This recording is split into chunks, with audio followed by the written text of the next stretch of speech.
Ito si Mr. and Mrs. Santos at ang kanilang anak na si Princess. Si Princess ay isang ampon. Sabi ng iba, si Princess ay anak ng mag-asawang hirap sa buhay.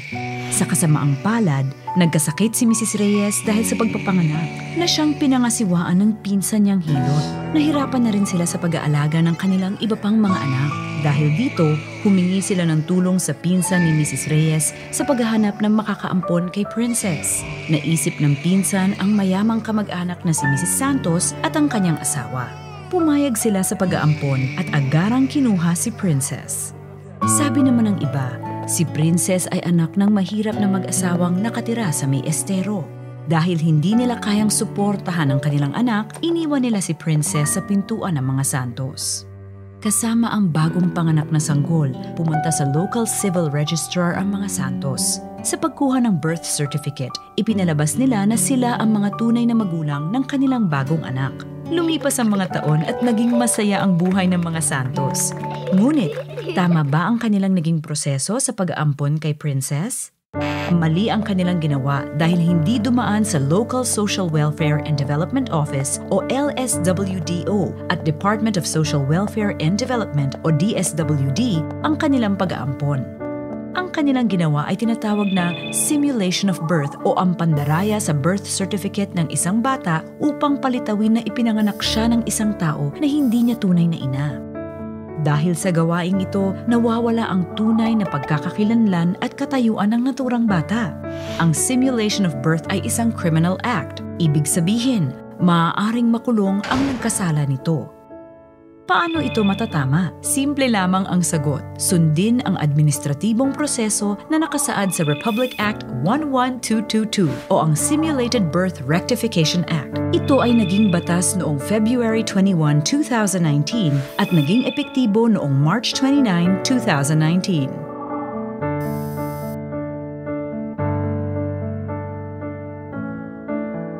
Kwalipikado ka sa batas na ito kung ang birth certificate na pinarehistro sa local civil registrar ay hindi lalampas ng March 28, 2019 at ang nag-ampon at inampon ay namumuhay bilang isang pamilya mula noong March 29, 2016 o mas maaga pa.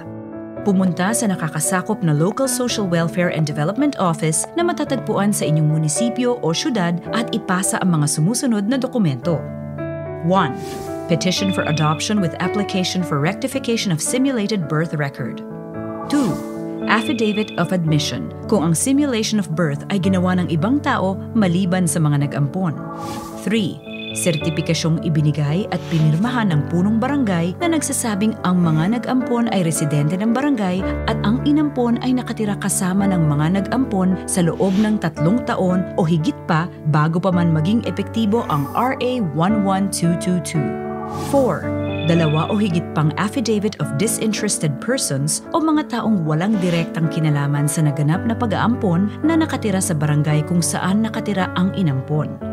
Dito, ipagtitibay nila na ang inampon ay nakatira kasama ng mga nag-ampon sa loob ng 3 taon o higit pa bago pa man maging epektibo ang RA 11222. 5. DSWD certification declaring a child legally available for adoption na ibinigay ng DSWD kung ang inampon ay lagpas sa 4th degree of relation sa nag-ampon at mas bata sa edad na 18. At 6. Mga larawan ng inampon at mga nag-ampon na kinuha sa loob ng 3 buwan bago magpetisyon ang mga nag-ampon. Kapag tinanggap ng LSWDO ang dokumento, ito ay itatransmit sa DSWD Field Office para sa kaukulang assessment at rekomendasyon. Ang Order of Adoption ay ibibigay ng DSWD Central Office matapos mapatunayan na ang adoption ay para sa kapakanan at best interest ng bata. Sa pamamagitan ng RA 11222, RA 8552 o Domestic Adoption Act, at iba pang pamamaraan ng batas, kikilalanin ang isang bata na lehitimong anak ng nag-ampon. Siya rin ay mabibigyan ng mga karapatan na tinatamasa ng mga batang ipinanganak ng kanilang tunay na mga ina. Para sa karagdagang impormasyon, makipag-ugnayan sa DSWD malapit sa inyong lugar o sa mga sumusunod na pamamaraan.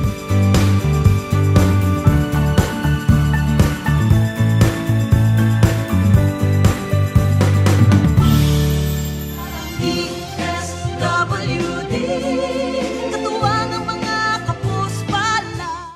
Ang proyektong ito ay inihatid sa inyo ng DSWD sa pakikipagtulungan ng Consuelo Zobel Alger Foundation.